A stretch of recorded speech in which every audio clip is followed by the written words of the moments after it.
ชี้แจงแจ้งเรื่องของประเพณีปฏิบัติและส่วนงานของคณะสงฆ์อันเกี่ยวข้องขออาราธนาด้วยความเคารพครับผมขอ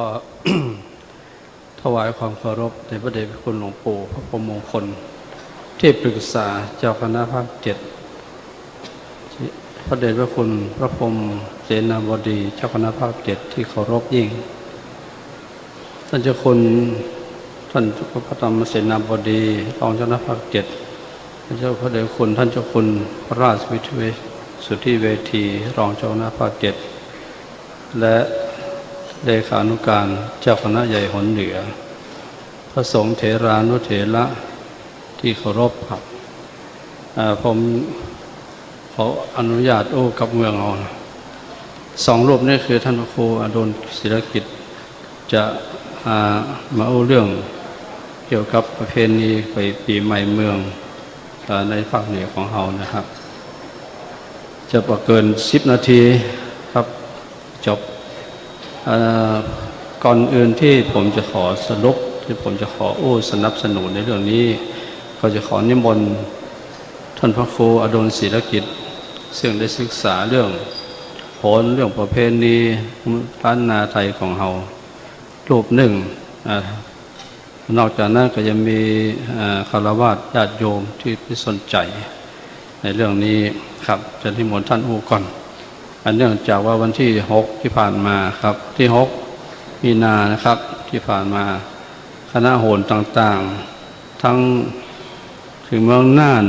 ครับลำพูนปางมาประชุมกันสัมมนากันที่วัด7 ยอดมาขอใช้สถานที่ผมก็อนุญาตให้ใช้สถานที่วัด7 ยอดสัมมนากันแล้วก็เจิญโหรหลวงที่กรุงเทพโดยครับมาสัมมนากันเรื่องนี้ท่านพระครูอดุลได้ร่วมประชุมตอนเช้าผมไม่ได้อยู่ตอนบ่ายก่อนที่จะปิดผมลงไปพบปะก็ขอนิมนต์สรุปเห็นน้อยนึงเพื่อการสนับสนุนว่าอย่างนั้นเรื่องของเรื่องก็คือเรื่องเปลี่ยนนะปีเดือนวันเคลื่อนคล้อยเหมือนกับ82 หน12 เตื้อที่เราพบปะกันปีนี้ก็มี82 เตื้อ12 หนมัน3 ปีนะจะลดให้เขารอบเหตุเตื้อหนึ่งแต่ว่าหนหลวงนั้นนะเรื่องการปีเดือนวันอันใหญ่มันเคลื่อนคล้อยไปปีใหม่เขาโห่กันว่าวันที่13เป็นวันสังขารร่อง14วันเน่าหรือวันเน่า15วันพยาวัน16ปากปีครับตั้งแต่ปีแล้วเป็นต้นมาละก่อนหน้านั้นน่ะครูบาอาจารย์ทั้งหลายหน้าโหรทั้งหลายก็ขอให้เลื่อนเอาเป็นวันที่14เป็นวันสังขารร่องนี่นะครับบางวัดก็บางวัดก็อนุเคราะห์ตามบางวัดก็บ่ได้ทำผมจะหันได้จากว่าพระสงฆ์พระเจ้าทั้งหลายวัดต่างๆที่มาคารวะเดือนจีปีใหม่เนี่ยมาแบบพร้อมกันบางทีก็วันนั้นถึงวันที่15วันวายาวันมีมาพ่องวัน67วันบอกเท่ากันว่าไหนนะครับก็รักร่านกันปีนี้มาสัมมนากันขอความอนุเคราะห์ขอความเป็นการนำร่องครับก่อนหน้านี้ได้พบเจ้าคณะอำเภอและเจ้าคณะจังหวัดลำพูนเทพรัตนานายกก็สั่งให้รองเจ้าคณะจังหวัดเจ้าหน้าอำเภอมาประชุมด่วนเพราะว่าปีนี้เขาจะอนุวัตตามโหรที่เป็นสัมมนากันมาแล้วนะครับเอาวันที่14เป็นวันสังขารร่อง15วันเนา16วันพยาวันนี่นะแล้วก็ท่านก็บอกว่ากรุงเทพเป็นอนุวัตตามมาเนอะผมว่ากรุงเทพนี่มีส่วนในพ้องผมก็บริโภคเรื่องนี้นะครับเพราะฉะนั้นเพื่อเรื่องนี้มันเป็นมาอย่างใดขอท่านจะนิมนต์ท่านพระครูอดุลได้เรียนนะครับที่ประชุมได้รับทราบไปโดยสังเขปที่สั้นที่สุดบ่เกิน10 นาทีตรงนี้ว่านะครับนิมนต์ครับขอถวายความเคารพพระเดชพระคุณหลวงปู่พระพรหมมงคลที่ปรึกษาเจ้าคณะภาค7 พระเดชพระคุณท่านเจ้าคุณพระพรหมเสนาบดี ท่านเจ้าคณะภาค7พระมหาเถรานุเถระทุกรูป เจ้าคณะพระสังฆาธิการทุกตนทุกองค์ครับ ขออนุญาตเป็นภาษา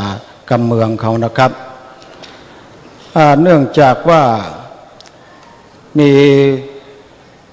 ความสับสนในเรื่องของวันมหาสงกรานต์หรือว่าปีใหม่สังขารล่อง ซึ่งตลอดระยะเวลาหลายปีมาเป็น100 ปีมันจะตรงกับวันที่13 14 15โดยตลอดแต่ว่าความจริงแล้วในรอบ100 ปีนั้นมันจะเคลื่อนมา1 วันการปีใหม่ของเฮานั้นอิงไปตามจุลศักราชครับจุลศักราชปีนี้1380เพราะฉะนั้นเมื่อจุลศักราช1เปิ้นตั้งจุลศักราช1นั้นวันมหาสงกรานต์หรือวันถลงศกนั้นตรงกับวันที่21 มีนาคม80เพราะฉะนั้นเมื่อจุลวันนี้เคลื่อนมาอยู่ที่วันที่16 เมษายนและยังจะเคลื่อนต่อไปอีกยังบยุทธโดยเหตุว่ามันไปตามระบบการคิดคำนวณทางโหราศาสตร์ครับเพราะฉะนั้นแถม25 ปีในปี 2585 จะเคลื่อนไปเป็นวันที่17วันพญาวันจะเคลื่อนไปเป็นวันที่17ถ้าหากว่าเฮามีอายุยืนไปถึงปานอันขณะนี้ผมอายุ64ถ้าผมอายุได้90อยู่ยังบัดตายผมคงจะหันวันที่17เป็นวันพญาวันแถมกันหนึ่งแต่ว่าทีนี้ในรอบ100 ปีมานี่เฮาชินต่อการที่มันมีวันที่13 14 15แต่พอวันที่ปีพศ 2555 เป็นต้นมามันเคลื่อนโดยที่บัดลงไปในวันที่15 เมษายนแล้ววันพญาวันตรงกับวันที่16และสังขารก็เริ่มร่องวันที่14เป็นต้นมานั้นจึงทำให้ทางผู้เกี่ยวข้องโดยเฉพาะสภาวัฒนธรรมของจังหวัดต่างๆเนี่ยมาลงความหันกันว่าเฮาก่อนหน้าที่จะต้องเคลื่อนไปตามปฏิทินของหนหลวงและสำนักพระราชวังและแม้แต่หนประจำภูมิภาคต่างๆที่คิดคำนวณว่าพระสุริยะอาทิตย์ย้ายจากราศีมีนไปสู่ราศีเมษในวันที่16ไม่ใช่วันที่15เหมือนเดิมทำไมเปิ้นจึงต้องมาดิ้นรนว่าจะให้มันเป็นวันที่16ก็ด้วยเหตุว่าประเพณีของเฮานั้นมีปีใหม่ที่บังคับอยู่ในตัวอยู่3 วันวันหนึ่งว่าวันสังขารล่องวันที่2ว่าวันเนาหรือวันเน่าส่วนมากจะว่าวันเน่าบ่มีไผว่าวันเนาและวันที่3จะว่าวันพญาวันแต่มีบางปีสลดสลัมยังมีวันเน่าตั้ง2 วันก็มีแต่ว่าถ้าจะอธิบายก็จะยาวทีนี้แล้วก็มีกำหนดในพิธีกรรมในการปีใหม่ของเฮาว่าถ้าวันสังขารล่องก็คือวันอนามัยในการที่จะจ้องชำระกวาดเพี้ยววัดวาอารามบ้านจองหอเรือนกวาดขยะซักเสื้อซักผ้าคนโบราณจะทำในวันสังขารล่องแล้ววันเนาก็จะมีการเตรียมหุงหาอาหารพร้อมกันนั้นก็จะขนทรายเข้าวัดแล้วก็ห้ามเด็ดขาดว่าบ่ฮื้อด่าบ่ฮื้อตีกันบ่ฮื้อทะเลาะวิวาทเพราะมันเป็นวันเน่ามันจะทำให้คนนั้นหรือว่าเหตุการณ์นั้นมันทำให้เน่าไปตลอดปีและวันพญาวันคำว่าพญาวันพญาก็คือมันเป็นใหญ่วันที่มันเป็นใหญ่ที่สุดเป็นมงคลดีที่สุดทางภาคกลางเรียกวันถลิงศกแต่เมืองเฮาว่าวันพญาวันก็กำหนดให้มีการทำบุญขนาดใหญ่จะตานขันเข้ากาจะตานเจดีย์ทรายกาตานจ่อตานตุงกา หรือจะส่งน้ำพระพุทธรูปกาดำหัวครูบาอาจารย์กาบางวัดก็เพิ่มพิธีสืบชะตาส่งนพพระเคราะห์ส่งเคราะห์ทั้งหลายตานไม้กำชะตาคืออยู่เย็นเป็นสุขทีนี้เปิ้นก็กำหนดคือทำในวันพญาวัน เมื่อเฮาบ่เคลื่อนเฮาถือเอาตามแบบระบบเก่าว่าวันที่13ต้องสังขันล่อง14มันเป็นวันเน่า15เป็นพญาวันโดยบ่คิดไปตามหลักโหราศาสตร์ละก็ปรากฏว่าเฮาเอาวันเน่าไปเป็นวันพญาวันเหียทั้งที่โบราณห้ามว่าบ่ฮือทำในกิจกรรมอันเป็นมงคลด่ากันตีกันทำอันบดีในวันนั้นบดีมาสะเก้าดำหัวตุเจ้าฮือปอนก็กลายเป็นว่าตุเจ้าก็จะไปจุศรัทธาจุอย่างใดอาจจะในวันนี้ก็เป็นวันดีมาบอกคือว่าศรัทธาว่าวันดีทั้งที่เป็นวันบดีเพราะฉะนั้นก็สภาวัฒนธรรมทั้งหลายเหล่านี้เพิ่นก็ว่าเขาน่าจะเคลื่อนวันพญาวันให้มันตรงกับปฏิทินโหราศาสตร์ของโหรหลวงของโหรสำนักพระราชวังของโหรทั่วไปแม้แต่ประเทศเพื่อนบ้านของเฮานี่กัมพูชาลาว12ปันนาจีนและเชียงตุงเปิ้นก็เคลื่อนจากวันที่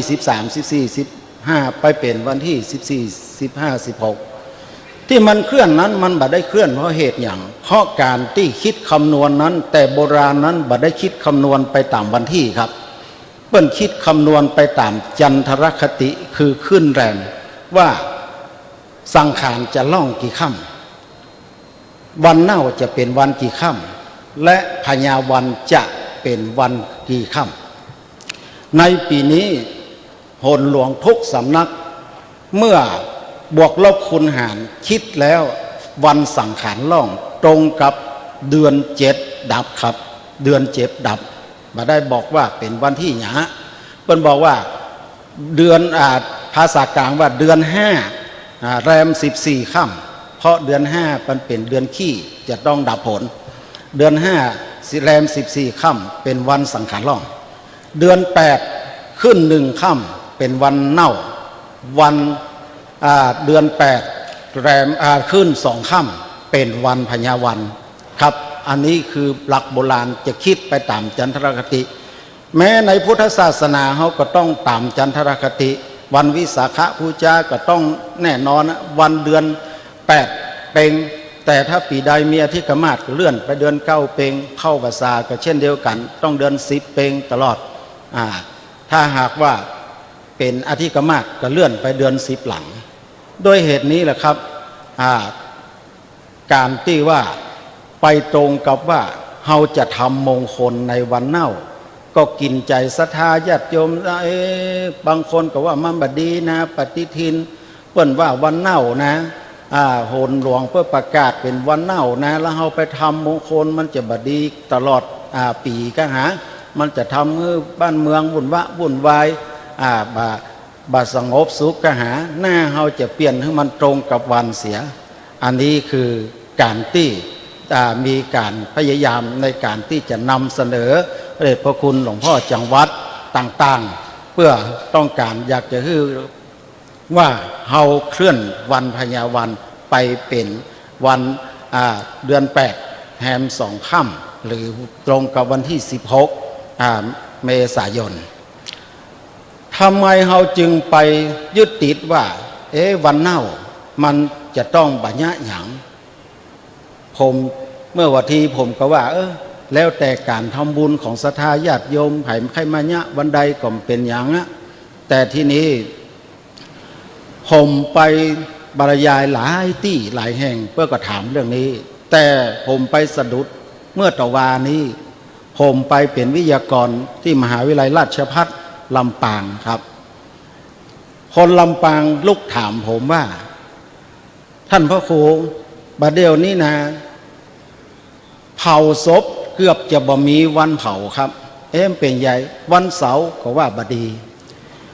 วันเก้ากองก็ว่าบดี วันอังคารก็ว่าบดี วันพุธก็ว่าบดีบัดเดียวมีแถมวันหนึ่งคือวันศุกร์แต่ก่อนนั้นบ่มีแต่ว่าบัดเดียวนี้มามีวันศุกร์ผมก็บอกว่าโอ้วันศุกร์นี้มันเป็นความเชื่อถือของคนภาคกลางคนกรุงเทพเปิ้นมีคำนิยามพังเพยว่าบวชพระ14เผาผีวันศุกร์โกนจุกอังคารแต่งงานวันพุธเปิ้นมาทำก็ถามเหตุผลว่าทำไมเปิ้นถึงมาทำในวันศุกร์เปิ้นบอกว่าถ้าเผาผีวันศุกร์ก็เหมือนเราเผาความสุขทิ้งเราก็เหลือแต่ความทุกข์อันนี้คือเป็นความเชื่อของเปิ้นเช่นเดียวกันกลับมาหาเมืองเฮาก็อย่างเดียวกันเฮาถือว่าวันเน่ามาเป็นวันบดีเฮาก็อยากจะให้ทำวันดี แต่ทีนี้เฮาบาดยอมเปลี่ยนไปเป็นวันพญาวันดีกลับเอาวันเน่ามาเป็นวันบดีก็ฆ่าใจศรัทธาญาติโยมครับเพราะนั้นก็ผมก็อธิบายเพียงคร่าวๆเยอะๆครับผม ก็คงจะอนุวัตนะครับตามนี้ครับอันนี้ก็เมื่อโอ้แล้วก็โอ้นะครับมีครั้งหนึ่งนะครับ เมื่อรัฐบาลคสช.ปฏิวัติใหม่ๆเนี่ยเขาก็มีหนังสือมาถึงนะผมเจ้าหน้าจังหวัดอยู่คนนั้นมาถึงว่าทางเหนือเนี่ยไปอ่านปฏิทินดูว่าวันสังขารวัน13สังขารรองนะไม่ตรงกันนะถ้าทำอย่างนี้มันจะไปอะไรเปลี่ยนแปลงวัฒนธรรมของชาติหรือยังไงทำไมมันทางภาคกลางเป็นอย่างหนึ่งทางเหนือเป็นอย่างหนึ่งก็คงก็บ่ได้ตอบโต้จนหมายอย่างเพิ่นว่าไปอย่างนี้เพิ่นทนติงเพราะนั้นก็วันนั้นได้โอ้ขอบคิดที่ประชุมอย่างไรก็ดีปีนี้นะครับมันจะว่าเฉพาะโหนของเฮาที่มาสัมมนากันเพราะนั้นมีหลายคนครับทั้งหนหลวงสำนักพระราชวังและก็พระสภาวัฒนธรรมทุกจังหวัดในภาคเหนือครับผมตอนเช้าผมได้อยู่ครับตอนบ่ายเลิกกับได้ผ่องละแล้วเดือนสัก2 ส่วนครับก็ว่าเอาเมื่อทางกรุงเทพมันก็ลงมาร่วมตัวก็เอาเป็นว่าตามโหนของเฮาเนี่ยเนาะเป็นนำร่องครับว่าวันที่14เป็นวันสังขารร่อง15วันเนาวัน16วันพยาวันนะเพราะฉะนั้นขอประกาศให้คณะสงฆ์ทั้งหลายเอาทำให้เหมือนกันเป็นการนำร่องมันจะว่าอย่างใดทางบ้านเมืองจะว่าอย่างใดก็ว่ากันก็จะแก้ไขนะวันการภายหลังก็ได้ครับเพราะฉะนั้นเขาก็เอาตามนี้ก่อนนะครับตัวปีนี้เพื่อมันตัดกันครับเขาจะได้ไปคารวะในวันนั้นวันนี้ในที่จังหวัดก็ให้มันก็จะตัดกันตรงกันครับตัดกันก็คือตรงครับเพราะนั้นก็ขอสรุปว่าปีนี้ปีใหม่หรือวันสงกรานต์ในจังหวัดเชียงใหม่ลำพูนเนี่ยขอน่านด้วยกับมาร่วมตัววันนั้นนะครับก็คงจะเอาตามลำปางไปก็เป็นวันที่14เป็นเช่นเดียวกันครับขอเรียนท่านทั้งหลายได้รับทราบครับเพื่อปฏิบัติให้เหมือนกันในภาคเหนือของเราในการนำร่องกันแล้วกันครับก็ขอบคุณท่านพระครูอรุณนะครับที่มาให้ข้อคิดในเรื่องนี้ผมเองผมไม่ได้เรียนในเรื่องนี้ผมไม่ได้คำนวณไม่ได้มีความรู้ในเรื่องนี้ก็เอาโหนทั้งหลายที่ผมได้ศึกษาเราเรียนมาครับขอกราบขอบคุณครูบาอาจารย์ทุกท่านครับในโอกาสนี้ขอกราบขอพระเดชพระคุณหลวงปู่ให้พระคุณท่านพระพรหมเสนาบดีพระธรรมเสนาบดีในโอกาสนี้เป็นอย่างสูงยิ่งครับขอเขาครับถวายความเคารพครับ